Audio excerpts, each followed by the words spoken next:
Merci beaucoup, Votre Altesse Royale. Thank you very much, Your Royal Highness. Mesdames, Messieurs, je vous invite à accueillir avec enthousiasme le Dr Zinhle Mandela. Ladies and gentlemen, please welcome Dr Zinhle Mandela.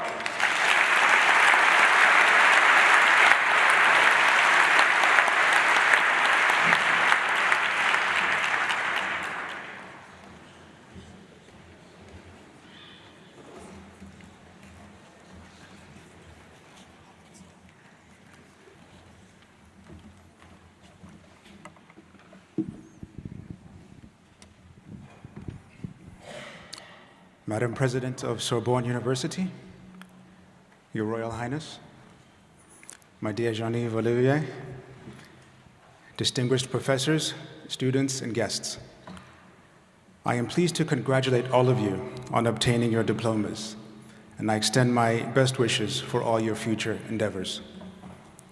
That being said, I am pleased to be here to talk about your inspiring patron, Mr. Jean-Yves Olivier, who is a friend of the Mandela family, a friend of South Africa, and a friend of the African continent as a whole.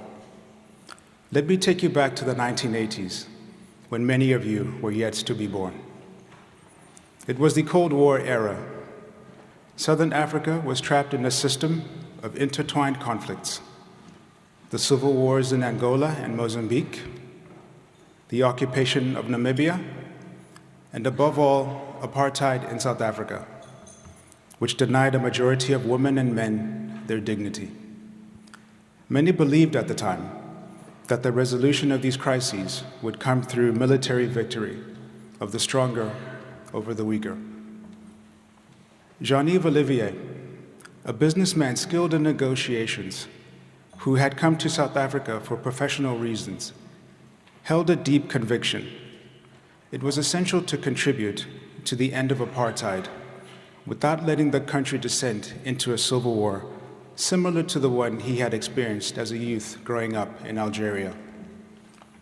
As an outsider to traditional diplomatic circles, but endowed with a rare political imagination, Mr. Olivier formulated an unprecedented idea, which was that Africa had to assume its own historical responsibility and engage in a direct dialogue, then non-existent, with apartheid South Africa, so that it could end apartheid without bloodshed, and that the symbol of the struggle, Nelson Mandela, then imprisoned for 25 years, could quickly regain his freedom. Coming from the world of business, Mr. Olivier understood that peace is not only built in chancelleries, but also through personal trust, patience, and the ability to talk to irreconcilable adversaries.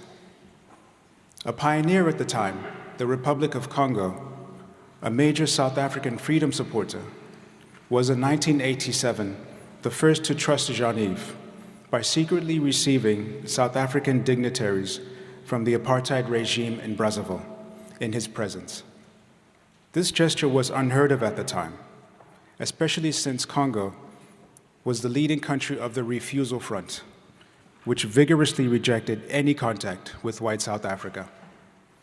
To be able to build trust, he single-handedly organized a vast exchange of 135 prisoners and devoted several months of his life to convincing 6 countries and 2 liberation movements to part with their prisoners to this exchange, which took place to the great surprise of the world in Maputo in 1987.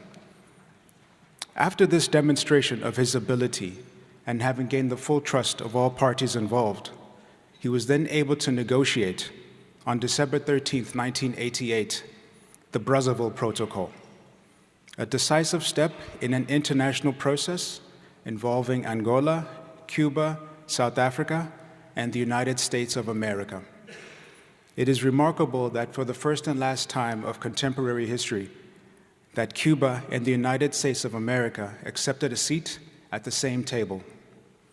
This agreement, preceding the fall of the Berlin Wall, led to the recognition of the ANC, the African National Congress, the release of Nelson Mandela, the withdrawal of foreign troops from Angola, and it also paved the way for Namibia's independence 13 months after its signing, which all took place 10 months before the fall of the Berlin Wall.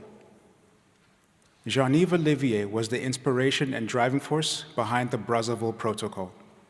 That is why, 25 years later, and after having been involved in several other peace negotiations, when the time came for him to institutionalize his international commitments and values within a foundation, he decided to name it the Brazzaville Foundation, in memory of this protocol and in memory of the freedom of my grandfather, Madiba Nelson Mandela. Today, as a living witness to the fraternal, deep, and long-standing friendly relationship between Mr. Olivier and my family, I owe it to history to tell you of this man's immense contribution to a free and democratic South Africa that respects human dignity.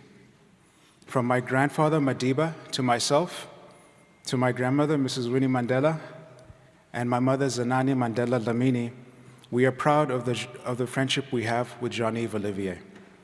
He is a man of values and deep convictions.